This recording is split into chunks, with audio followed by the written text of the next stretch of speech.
The wind howled across the empty desert like it carried secrets from another time. The sky was painted in shades of red and gold, and the air was thick with dust. Soldiers at the small outpost stood outside their tents, scanning the horizon for any sign of the storm that was coming closer.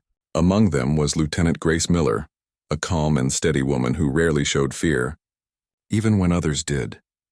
Grace wasn't the loudest or the toughest in the group, but she had something that made people listen: quiet strength. Her job was to handle communications, to keep everyone connected no matter what happened out there. On that day, her team was set to leave the base for a routine patrol through the nearby villages, checking on supply routes and local contacts. It was supposed to be a simple mission, nothing out of the ordinary. As the trucks rolled out, the sandstorm began to rise in the distance. The sky darkened fast, and soon visibility dropped so low that the world turned into a swirl of brown dust. Grace's voice came through the radio, calm and clear, guiding the convoy forward. "Keep your line tight. Follow the signal. We'll get through this," she said. Inside her truck, the air was tense but hopeful. The driver joked about how he hated sand more than anything. Grace smiled faintly and looked at the old photo taped on the dashboard, a picture of her family back home. Her younger brother, Evan, had written her a note on the back of it before she left. "You always find a way out, sis." An hour into the patrol, the radio started to crackle. The signal was weak. Grace adjusted the frequency, trying to keep contact with the lead vehicle. Suddenly, a loud pop echoed through the static, then another. "The driver hit the brakes. Do you hear that?" he asked. Grace leaned forward. Through the dust, she saw flashes of light, too bright to be lightning. Her instincts told her something was wrong. She reached for the radio again, calling the command post. "Base, this is Unit 4. We may have contact. Repeat, possible contact ahead." The static grew louder. No reply came back. Before they could react, a wave of sound, loud and sharp, cut through the storm. The ground trembled beneath the truck. Grace's vision blurred as everything around her turned to chaos. She shouted into the radio one last time before everything went silent. Back at the outpost, operators tried to reach the convoy, but there was no answer. The storm made it impossible to send out search teams immediately. They waited through the night, hoping for any signal, any sign that the team had made it through. By dawn, all they found was wreckage scattered across the desert. The vehicles were burned out. Equipment was destroyed, and most of the dog tags were recovered, but not all. Grace's was missing. So was her body. After weeks of searching, the official report came in. All personnel confirmed KIA. Grace's name was listed among the fallen. Her belongings were sent home in a small box. Her uniform, a broken wristwatch, and that same photo of her family. When the letter arrived at her parents' doorstep, her mother collapsed. Her father sat in silence, staring at the folded flag they handed him. And Evan, her younger brother, refused to believe it. He told anyone who would listen, they didn't find her. That means she's still out there. But no one took him seriously. Months passed. The world moved on. The base was eventually shut down. The mission recorded as completed. The official story said the convoy had been caught in the storm, ambushed and destroyed. Case closed. But far away, in a small village across the border, whispers began to spread. Locals spoke of a foreign woman who had been seen alive. Some said she was taken by a group of men who often crossed the desert routes. Others claimed she was hurt, but treated by villagers before being led away. The military dismissed the rumors. They said it was impossible. There were no survivors. Back home, Evan kept his sister's memory alive. He wrote letters to her old commander, to the Department of Defense, to anyone who might reopen the case. Each time he got the same reply. No new evidence has been found. We consider the case closed. Every year, on the day she was declared gone, Evan visited the memorial wall where her name was engraved. He would run his fingers over the letters and whisper, "You promised you'd come back." 9 years went by. The desert outpost was long abandoned. The buildings left empty and the communication towers rusted. But in an old storage unit that was being cleared out for demolition, a retired technician made a discovery. He found a box labeled Sienna Ops Audio Archives.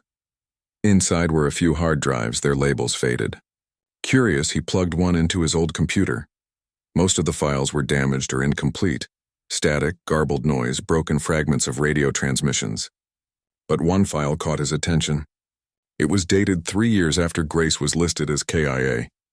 The name in the file read, Channel 47, encrypted message. He pressed play. At first, there was only static. Then faintly a voice came through.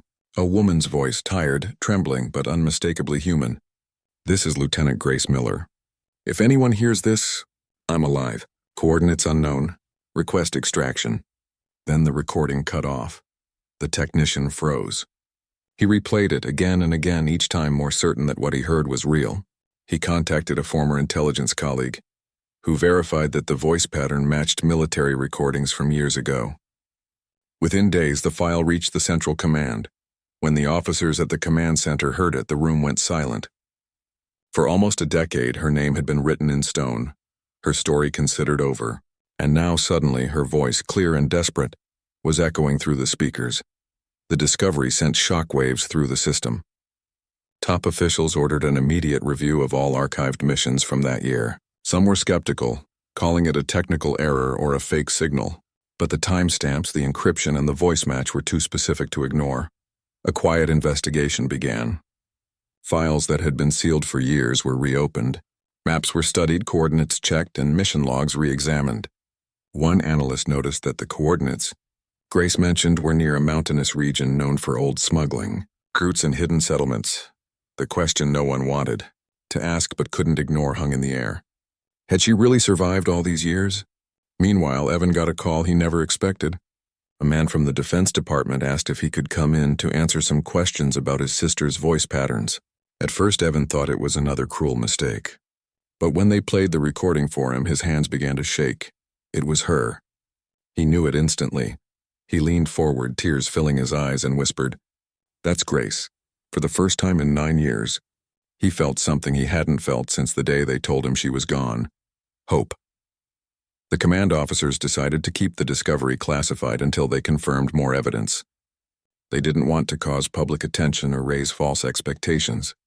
But deep inside, they knew this wasn't a random glitch. Someone had survived.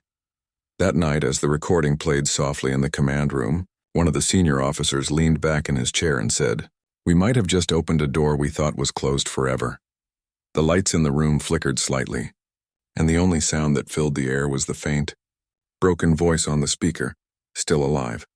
And just like that, after 9 long years of silence, a single voice shook the entire command center to its core. For days after that recording surfaced, the command center felt different. The usual noise, chatter, and calm routines had been replaced by quiet tension. People spoke in low voices, and no one wanted to say what they were all thinking. If the voice on that recording really was Grace, then the military had made one of the biggest mistakes in its history. The officials who had first heard the file were told to say nothing outside the room. Every copy of the audio was sealed, and the original drive was locked inside a glass case under armed security. Only 3 people had clearance to open it, but the news couldn't stay quiet for long. It reached the small team of analysts who had worked on Grace's last mission files years ago. Some of them still remembered her calm voice, her detailed reports, and the way she stayed composed even when others panicked. They remembered how she signed off her final message before the storm hit. "We'll make it through." Now that same voice had somehow returned, years after she was gone. One night, in a quiet office on the 5th floor, a group of specialists gathered to listen again. The sound quality wasn't perfect, but they could hear her words clearly enough to make out the pain and exhaustion in them. "This is Lieutenant Grace Miller. If anyone hears this, I'm alive. Coordinates unknown." The room stayed silent when it ended. Then one of the older technicians spoke softly. "That's not a ghost. That's a survivor." While the higher-ups debated what to do, the recording reached one more person, the one who had waited the longest. Evan sat in a small apartment filled with boxes of letters, newspaper clippings, and old mission maps. His life had never really moved on. He'd studied every detail of his sister's disappearance, every report, every name. His friends often told him to stop torturing himself, to let her rest. But he couldn't. Deep down, he had always felt something wasn't right. When the knock came on his door that evening, he expected it to be another charity worker or a neighbor. But when he opened it, 2 officials stood there in suits holding a tablet and a folder. "Mr. Miller," one of them said carefully, "we need you to listen to something." They played the recording. The first few seconds were just static. But when the voice came through, the air in the room changed. Evan's heart stopped for a second. Then his knees went weak. He didn't need to analyze it or compare it to old home videos. He knew that voice better than anyone. "That's her," he whispered. "That's my sister." He sat down on the edge of the couch, covering his face with both hands. For a long moment, he didn't speak. The officials stayed silent, giving him time. Finally, he looked up. "Where did this come from?" he asked. They exchanged careful glances. "It was found in an old operations archive," one of them said. "It's being verified. For now, we can't discuss details, but you needed to hear it first." Evan nodded slowly, though his mind was racing. He didn't care how it was found. All he could think about was that she had been alive 3 years after they told him she was dead. 3 years of being out there waiting for someone to hear her voice. When the men left, he sat in silence. He replayed the recording again and again, each time hearing more than just words. He could hear the wind in the background, maybe distant water and the sound of her breathing between sentences. It wasn't just a message. It was a cry for help. That night he didn't sleep. He opened his old box of notes and began mapping out everything again. Her last known location, the dates of the search, the weather reports, the local rumors he had once written off as impossible. The story started to shift in his mind. What if the villagers were right all along? What if she had survived the ambush and no one had listened? At the same time, in another part of the country, the old technician who had found the recording was being questioned. They asked him where the drive came from, who had access to it, and why it had never been archived properly. He didn't have many answers. The files had been mixed in with outdated communication logs from an abandoned outpost. No one had checked them in years. One senior officer leaned forward during the interview and said, "Do you realize what this means if it's real?" The technician nodded slowly. "Yes," he said. "It means we left someone behind." Word of the recording spread quietly through the ranks. It wasn't official news, but whispers traveled fast. Some soldiers who had served in that region began sharing their memories. One of them remembered meeting a group of traders who claimed a foreign woman was living in the mountains, helping wounded villagers. Another recalled hearing an intercepted transmission years ago that mentioned an American voice, but it had been dismissed as a radio echo. Piece by piece, the puzzle began to take shape. In one of the intelligence rooms, a young analyst named Tom started comparing Grace's last known coordinates with satellite images taken over the years. He noticed that a small cluster of tents had appeared near a mountain pass, roughly 3 years after her supposed death. The tents were still visible in later images, sometimes moving slightly along a narrow valley. It wasn't much, but it was something. He brought it to his supervisor, who looked at the screen and frowned. "Could be smugglers," she said. "Maybe," Tom replied. "But look at this." He zoomed in. A faint mark on one of the tents showed what looked like a symbol, faded but recognizable. A patch of blue with a white cross. That was the same symbol Grace used on her medical kits. The supervisor stared at it for a long time. Then she whispered, "We might really have found her." Meanwhile, Evan received another call from the officials.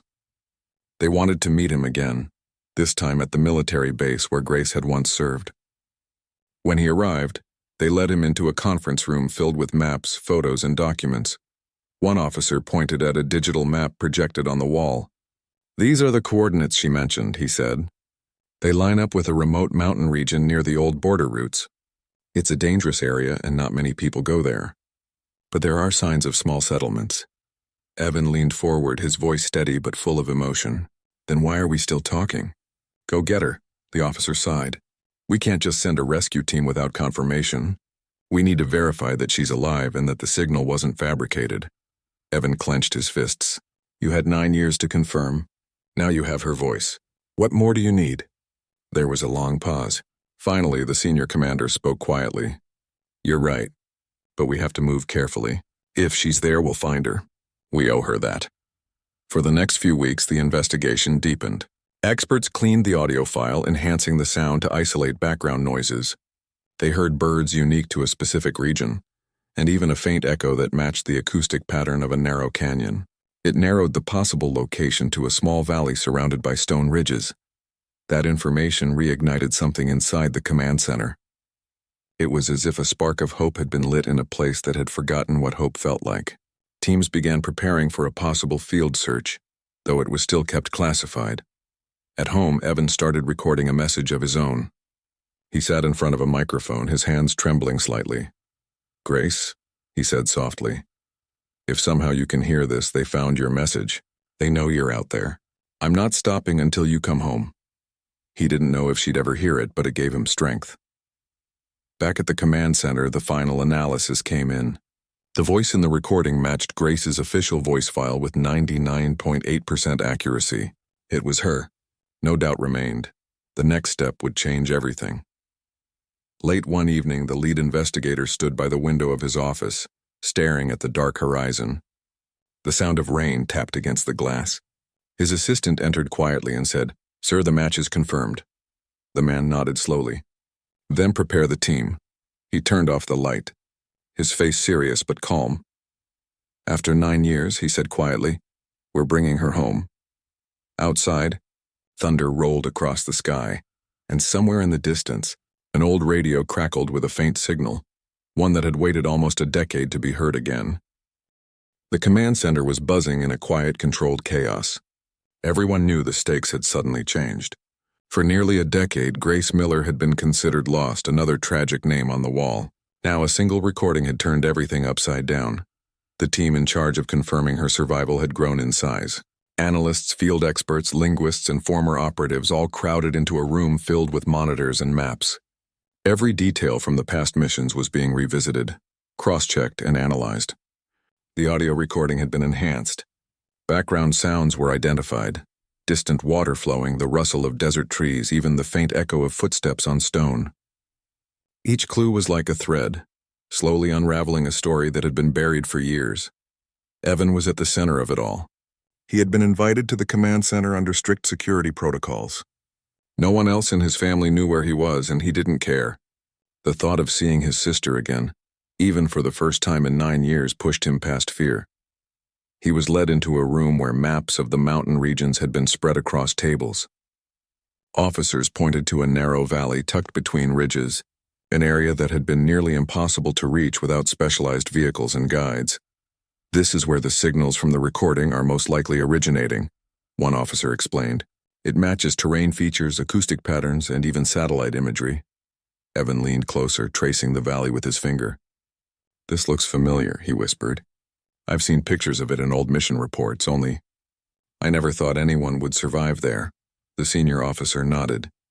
"We don't know exactly how she survived, but the locals reported seeing a foreign woman helping people in that area. Some even say she wore parts of her old uniform, but no one could confirm her identity, until now." The word "now" hung in the air, heavy with meaning. It wasn't just about identification anymore. It was about rescue, about undoing 9 years of silence. The planning began immediately. A covert team was assembled, made up of personnel with experience in extreme terrain, negotiation, and extraction operations. They would have to navigate harsh mountains, unpredictable weather, and possibly hostile groups. Every step had to be calculated because one wrong move could cost a life. And now, the life they were after was someone they had already lost once. Evan sat in the strategy room for hours, listening as teams discussed logistics. He didn't just want to watch. He needed to be part of it. When he asked if he could join, the officers hesitated, knowing that involving a civilian was risky. But he argued with steady determination, "She's my sister. I've waited 9 years. I know her. I can help." After a tense discussion, they allowed him limited participation. He wasn't armed, but he could advise on personal details, habits, and anything that could make Grace feel safe if she was indeed still alive. The night before the mission, Evan couldn't sleep. He replayed the recording again, listening to her voice, imagining what she had gone through. He thought about all the letters he had sent over the years, the dreams he had carried of her returning, the guilt he had felt for living a life that had left her behind. Meanwhile, Grace, somewhere far away, had no idea that a network of people was working tirelessly to find her. She had adapted to survival, helping those who had once helped her, blending into the mountains, using her skills in communication and medical knowledge to care for villagers and travelers. She had tried to reach out many times, sending messages through old radio channels, but interference, storms, and distance had always cut them off. Each failed attempt weighed on her, but she never gave up hope that someone would hear her voice. The next morning, the rescue team prepared their vehicles. Rugged trucks, all-terrain bikes, and climbing gear were checked and double-checked. Maps were studied again. Coordinates were entered into GPS, though they knew the system could fail in those valleys. Communication lines were planned redundantly. Satellite phones, radio repeaters, and signal flares were all ready. As they drove toward the mountains, the landscape changed. Flat, dusty deserts gave way to steep ridges, narrow paths, and rocky cliffs. Wind whistled through the canyon walls, carrying dust and the occasional sound of distant animals. The team moved cautiously, every step taken with care. Evan sat quietly observing the team. He tried not to let his emotions show, but every ridge, every shadow reminded him of his sister. He imagined her climbing, hiding, helping others, surviving all this time. The thought that she might still be alive filled him with a strange mix of hope and fear. After hours of careful travel, the team reached the first of several settlements marked on the map. Small houses made of stone and clay lined the narrow path. Smoke rose from cooking fires. Villagers moved quietly, glancing at the newcomers with curiosity and caution. The team stayed in the vehicles, waiting for the local guide they had hired to confirm the area's safety. The guide, a man who knew the region well, nodded toward a small canyon farther ahead. There. People have been moving supplies there. Some foreigners have passed through, but one woman. She's known to help those in need. The villagers call her the Ghost. The officers exchanged glances. Could be her, one said. Evan's heart thumped. His hands clenched the edge of the seat. Grace? He whispered under his breath. They moved slowly, vehicles hugging the narrow paths. The guide stopped them at the base of the canyon. From there, the team would have to go on foot. They strapped on harnesses, climbing ropes, and gear, moving like shadows up the rocks. Every step was tense. Every sound could signal discovery or danger. Hours passed. The sun moved across the sky, casting long shadows. They spotted small huts and makeshift clinics, evidence of someone living quietly but purposefully. Occasionally, villagers appeared, watching from a distance. None approached, but their presence confirmed that someone had been there, caring for them. Finally, at the top of a narrow ridge, the team saw her. Grace Miller stood outside a small tent, helping a young boy with a scraped knee. Her movements were precise and calm, her uniform torn and weathered but unmistakable. Her hair, though longer and tangled from the years, caught the sunlight, and her eyes, sharp and alert, scanned the horizon. For a moment, no one moved. Not a word was spoken. It was as if time had stopped. Evan couldn't breathe. He wanted to run to call her name, but he froze. The team leader put a hand on his shoulder, signaling patience. Grace turned slightly, hearing the soft rustle behind her, and her eyes met theirs. She froze. Recognition, disbelief, and caution flashed across her face. She didn't move toward them. She didn't call out. She simply studied them, trying to decide if this was real or another trick. Evan stepped forward carefully. He raised his hand slightly, speaking softly. "It's me, Evan, it's me, Grace, you're safe." Her eyes widened. A flash of emotion passed over her face. Shock, fear, hope, and exhaustion all in one. For a moment, she didn't respond. Then slowly, she dropped the medical kit she had been holding and took a hesitant step toward him. The team held their breath. Every second felt like an eternity. Finally, she spoke. Her voice was trembling but clear. "Evan?" He didn't answer. He ran forward, wrapping his arms around her. She stiffened for a second, then relaxed, burying her face in his shoulder. Tears streamed down both their faces. The officers waited, giving them a moment, understanding that this reunion was bigger than any mission, any plan, any protocol. After a while, Grace pulled back slightly, looking at the team. You came for me?" she asked. Her voice was filled with disbelief and gratitude. The lead officer stepped forward. "Yes, Lieutenant. We never gave up. We finally found you." She nodded, swallowing hard, her eyes scanning the rugged valley that had been her home and prison for years. "It's been a long time," she said softly. "Yes," Evan replied. "Too long. But you're coming home now." As the sun began to set behind the mountains, the team set up a safe path for Grace. She packed only what was necessary, the rest of her life left behind in the valley where she had survived. She didn't speak much on the way down, focusing on each step, each movement, adjusting to the thought that she would soon be safe. Evan walked beside her, holding her hand when she faltered. He didn't say much, knowing words weren't enough. He just stayed by her side, silently promising that he would never let her face such darkness alone again. By the time they reached the vehicles, night had fallen.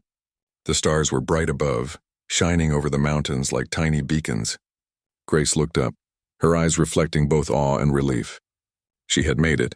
She was free, and for the first time in 9 years, she allowed herself to imagine a life beyond survival. A life with family, with friends, with a world she had thought she had lost forever. The journey down the mountains would be long and careful. The mission wasn't over yet, but for the first time everyone knew it would succeed. The recording that had shaken the command center had done more than announce survival. It had reunited siblings, restored hope, and reminded everyone that even in the darkest corners of the world, determination and courage could endure.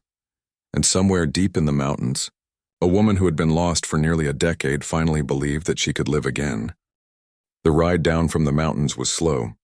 The team moved cautiously, making sure that the narrow paths and rocky cliffs didn't become dangerous obstacles.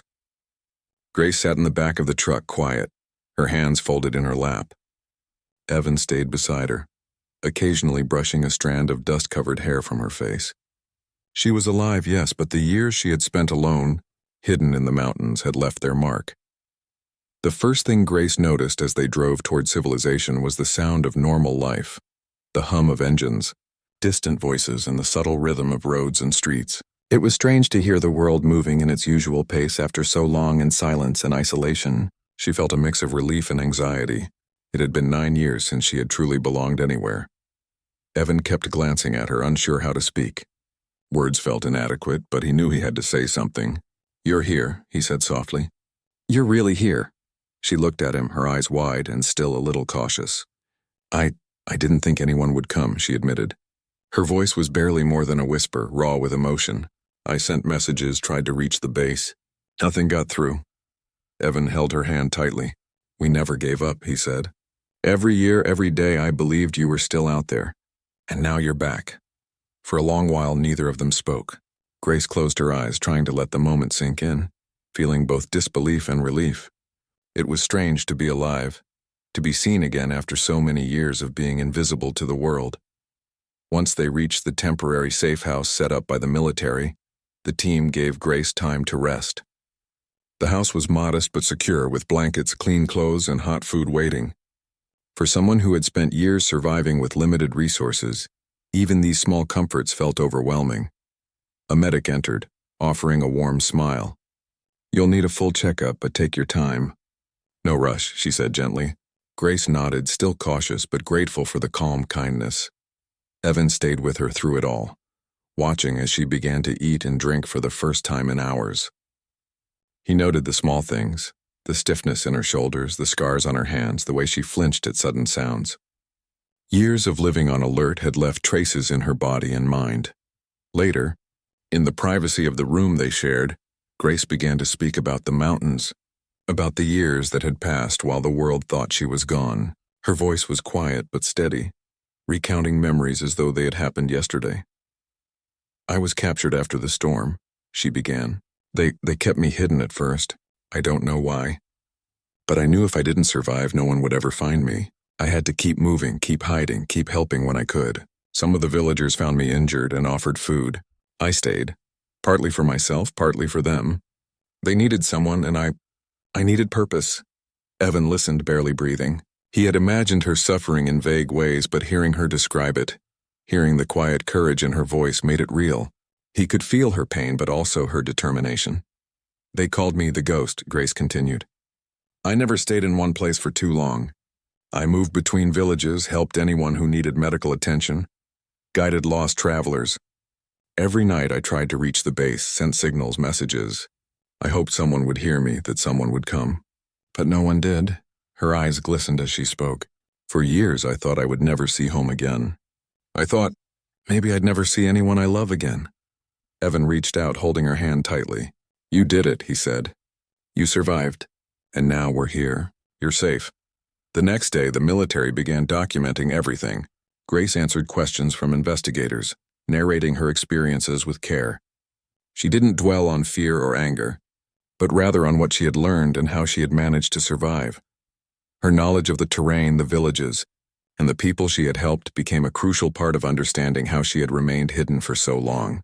Analysts noted her strategic thinking, her ability to adapt, and her resilience under extreme conditions. Despite the official interest, the most important part for Grace was being reunited with Evan. They spent hours together, sharing memories, laughter, and tears. For Evan, seeing her alive was more than a relief. It was a chance to rebuild a connection that had been paused for almost a decade. Grace also reflected on what she had missed in the world outside. Simple things like the warmth of a bed, the taste of fresh food, and the sound of human voices without danger lurking behind them. She realized how much she had taken for granted before, and how much she had learned about herself and others during her years in isolation. The first night she slept in a proper bed, she had dreams that were not haunted by fear or running. She dreamed of open skies, of rivers she had crossed, of mountains she had climbed, and she dreamed of home, a place she feared she might never see again. In the following days, investigators and officers worked closely with her to understand her survival, but they also learned about her quiet compassion. She had helped dozens of villagers over the years, provided medical care, guided travelers, and even rescued people from dangerous situations in the mountains.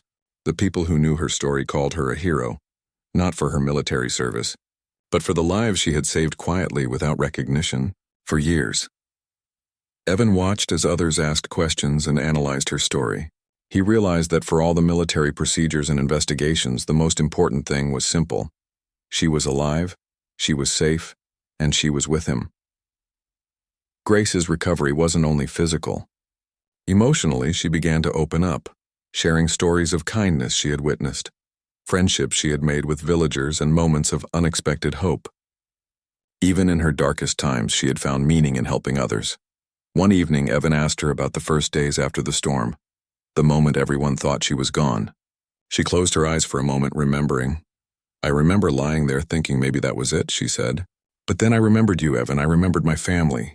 I remembered that I had people who believed in me, even if they didn't know I was alive. That thought kept me moving, kept me hiding, kept me helping. I couldn't let myself fade into nothingness." Evan held her hand, tears running down his face. "You kept fighting, Grace. And now we get to fight for you too." The revelation of her survival changed more than just her family. The military began to reassess past missions, to understand how signals and messages had been missed, and to ensure that other missing personnel would not be forgotten.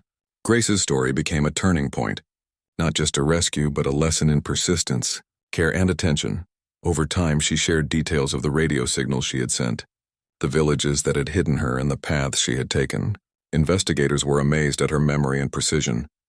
Every piece of information helped them reconstruct years of mystery, filling gaps in reports and confirming what the recordings had suggested all along. For Evan, the most important part remained personal. He had his sister back. He had her voice, her presence, and her life restored to him. And for Grace, the mountains had been a place of survival, but home for the first time in 9 years was no longer a distant memory. The team made sure she had time to rest, to adjust, and to heal. They documented her story, not just as a soldier, but as a human being who had endured more than anyone could imagine, and had emerged not broken, but resilient and compassionate. By the end of the first week, Grace was beginning to feel a sense of normalcy. She walked in open fields, spoke freely with Evan, and even allowed herself small smiles. She was safe, truly safe for the first time in nearly a decade. And yet, in quiet moments, she still remembered the mountains. She remembered the people she had helped, the trails she had taken, and the nights spent under stars she had watched alone. Those memories were painful, yes, but they were also a part of her, proof that she had survived, and proof that she had made a difference even in solitude. When the time came for official statements, Grace chose her words carefully. She did not speak of fear or anger. She spoke of survival, of hope, and of the small acts of kindness that had kept her alive. She honored those who had helped her, and she reminded everyone listening that no one should be forgotten. The world would soon know the story of the woman who had been lost for 9 years and found again. But in the quiet corners of her heart, Grace knew that the most important truth was simple. She was alive, and she had returned to the people who mattered most. And for Evan, Every moment spent beside his sister was a reminder that hope could survive even the longest years of darkness. The story of survival, resilience, and reunion would continue, but the first steps toward home, toward healing, and toward a new life had already begun.